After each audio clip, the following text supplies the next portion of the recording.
I got so much motherfucking design on right now. Break it down, bring it back, make it clap. I got 3 old thoughts, new block, where that thing. Bitches on my line, and you know.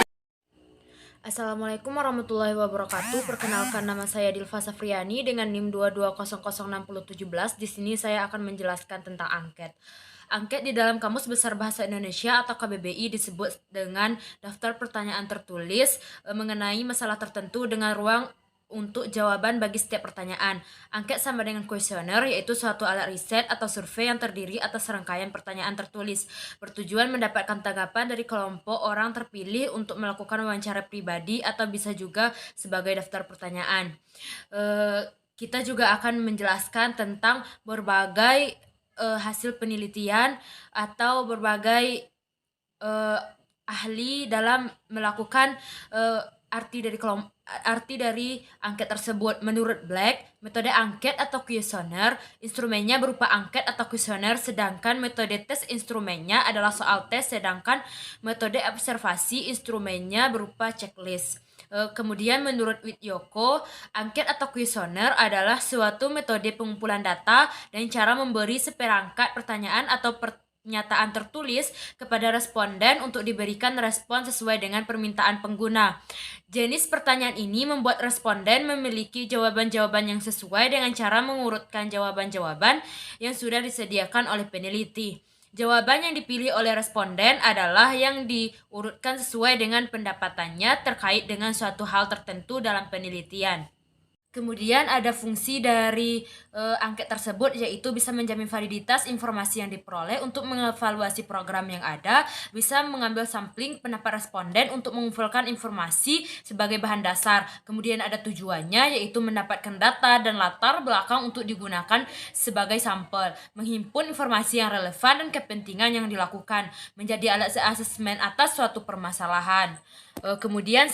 Kemudian berikut ini adalah beberapa jenis angket penelitian. Yang pertama itu terbuka atau open questionnaire.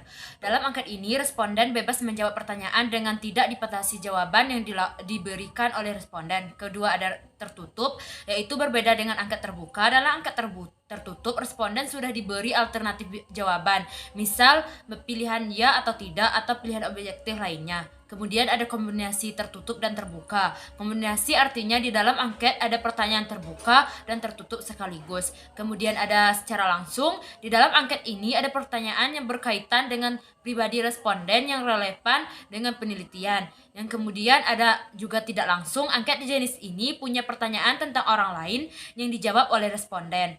Kemudian ada juga jenis angket berdasarkan distribusi. Angket juga bisa dibedakan berdasarkan jenis distribusinya. Yang pertama yaitu telepon kuesioner. Angket ini dilakukan via sambungan telepon untuk bisa memberi respon cepat dan banyak informasi sekaligus. Meski banyak responden yang ragu memberi jawabannya lewat angket jenis ini. Yang kedua ada komputer kuesioner. Angket ini dilakukan dengan cara mengirimkan pertanyaan melalui media daring, surat elektronik, atau hal-hal lainnya yang menggunakan komputer. Contohnya adalah Google Form. Angket jenis ini menghemat biaya dan waktu meski responden bisa mengabaikan angket jika tak dipantau. Kemudian mail questionnaire. Dalam angket ini, pertanyaan dan jawaban responden dikirim menggunakan surat. Angket ini memakan banyak waktu. Meski juga responden punya banyak waktu, bisa menjawab lebih jujur dan bisa dikerjakan kapan saja. Kemudian ada in-house questionnaire. Dalam angket ini, peneliti mengunjungi langsung ke rumah atau tempat kerja responden. Dan responden merasa nyaman di rumah sendiri meski membutuhkan biaya besar bagi peneliti. Kemudian selanjutnya jenis-jenis pertanyaan dalam angket. Yang pertama yaitu free response.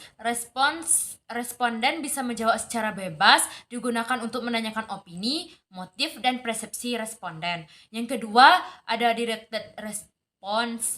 Dalam jenis ini, pertanyaan yang diajukan peneliti sudah sangat spesifik dan mendetail kepada responden. Yang ketiga ada multiple choice. Pilihan ganda jadi salah satu jenis jawaban yang bisa ditawarkan dalam sebuah angket. Yang kemudian yaitu checklist. Responden bisa memilih jawaban lebih dari satu dari pilihan-pilihan yang sudah diberikan penelitian. Kemudian ranking question. jawaban sudah disiapkan peneliti, kemudian responden akan mengurutkan jawaban-jawaban tersebut. Kemudian ada dictomus question. Dalam angket ini responden diberikan dua pilihan jawaban, yaitu ya atau tidak. Kemudian ada open-ended question, biasanya dipakai dalam penelitian kualitatif, biasanya jawaban satu akan berpengaruh ke pertanyaan selanjutnya. Kemudian selanjutnya, jenis-jenis pertanyaan dalam angket. Yang pertama yaitu free response. Responden bisa menjawab secara bebas, digunakan untuk menanyakan opini, motif, dan persepsi responden. Yang kedua ada directed response. Dalam jenis ini, pertanyaan yang diajukan peneliti sudah sangat spesifik dan mendetail kepada responden. Yang ketiga ada multiple choice. Pilihan ganda jadi salah satu jenis jawaban yang bisa ditawarkan dalam sebuah angket. Yang kemudian yaitu checklist. Responden bisa memilih jawaban lebih dari satu dari pilihan-pilihan yang sudah diberikan penelitian. Kemudian ranking question. Jawaban sudah disiapkan peneliti, kemudian responden akan mengurutkan jawaban-jawaban tersebut. Kemudian ada dictomus question. Dalam angket ini responden diberikan dua pilihan jawaban, yaitu ya atau tidak. Kemudian ada open-ended question, biasanya dipakai dalam penelitian kualitatif, biasanya jawaban satu akan berpengaruh ke pertanyaan selanjutnya. Kemudian selanjutnya, hanya itulah yang dapat saya sampaikan. Wassalamualaikum warahmatullahi wabarakatuh.